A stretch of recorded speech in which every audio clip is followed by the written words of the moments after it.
दोस्तों अॼु शमन अली मिराली जो एल्बम आहे छटी ऐं हिजाब ऐं ज़बरदस्त एल्बम आहे ही।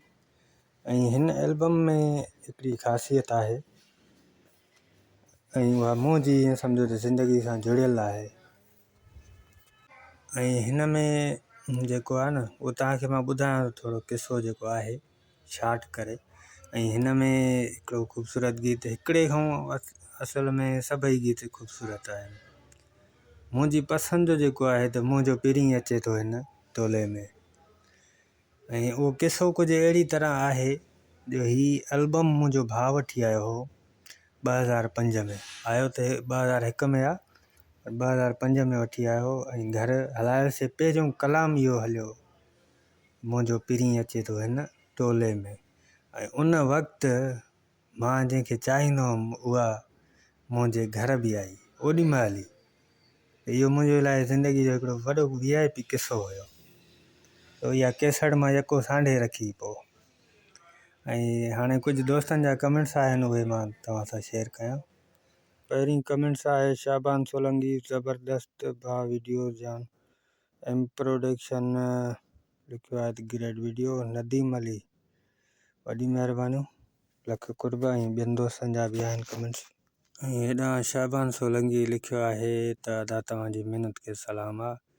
बादशाह अमन सोलंकी ग्रेट वीडियो, वॾी महिरबानियूं अदा कुर्ब। हुन खां बाद वरी शाबान लिखियो आहे त अलाह पाक तव्हांजी तबियत खे ठीकु करे, वॾी महिरबानियूं अदा, अलाह साईं तव्हांखे बि ख़ुशि रखे। बादशाह अमन सोलंकी लिखियो आहे ग्रेट वीडियो। माशूक अमन लिखियो आहे नाइस वीडियो, वॾी महिरबानियूं। खां बाद ॿिया दोस्त आहिनि। शाबान सोलंकी वरी लिखियो आहे त all song super hit. Ehsan Ahmed Solanki यार जे अव्हां वटि कंहिंजा फोटू आहिनि त ॿुधायो, ऐड कयो। अच्छा, उहो तव्हां उन कमेंट्स में लिखंदव फ़नकार जो नालो त पोइ तव्हांखे ॿुधाईंदासीं बिल्कुलु अदा। लास्ट ॿ कमेंट्स आहिनि। एहसन अमन सोलंकी नाइस एल्बम लिखियो आहे। बादशाह अमन सोलंकी एल्बम पंटीह ऐं VIP।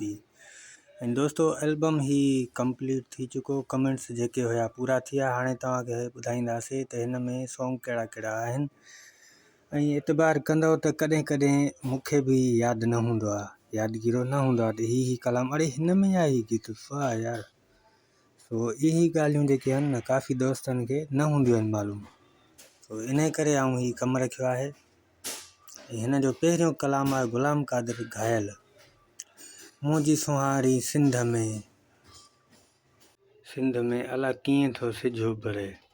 ऐं ही कलाम थोरो अजीब न आहे, कलाम आहे भलो, पर हिन जा जेके बोल आहिनि ॾिसो हाणे, मुंहिंजी सुहारी सिंध में अलाह कीअं थो सिज उभरे, महबूब साईं तुंहिंजो आहे इंतज़ारु, मूंखे सदाईं तुंहिंजो आहे इंतज़ारु। थोरो माना ॿी तरह हिन जा बोल आहिनि, बहरहाल कलाम भलो आहे। हुन खां पोइ वहीद हकिड़े जो कलाम आहे, मुंहिंजे दिलबर खे रब आण आण, तो रोवां जंहिंजे काण काण, तुंहिंजे अॻियां नाहे देरि काई, ॾेखार को मौजज़ो हाणे हाणे, ज़बरदस्त।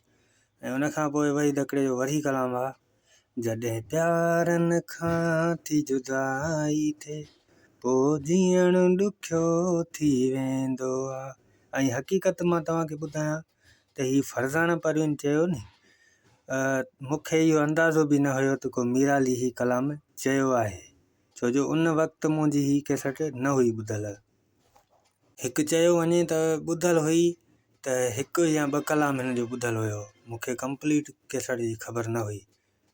ऐं उन खां बाद ॿियो कलाम आहे असलम जो। ही असलम जो कलाम आहे न, इहो ॾाढो भलो आहे। पंहिंजा लुड़क थो लिकायां मतां मयारूं मिलनि, ज़बरदस्त गीत आहे। ऐं उन खां पोइ आहे कलाम आहे हिकु सुहिणो, हिननि लिखियो आहे हिकु सुहिणो। कलाम जा बोल आहिनि, अलाह हिकु सुहिणो ॾिठो मूं कखनि में, कख हेठां लख लिकल हो, कुझु अहिड़ी तरह गीत आहे। उन खां पोइ आहे ज़ुल्फ़कार मंगी जो कलाम आहे, कुझु अहिड़ा बि आहिनि माण्हू हिते जेकी प्यार कंदे घबराइनि था।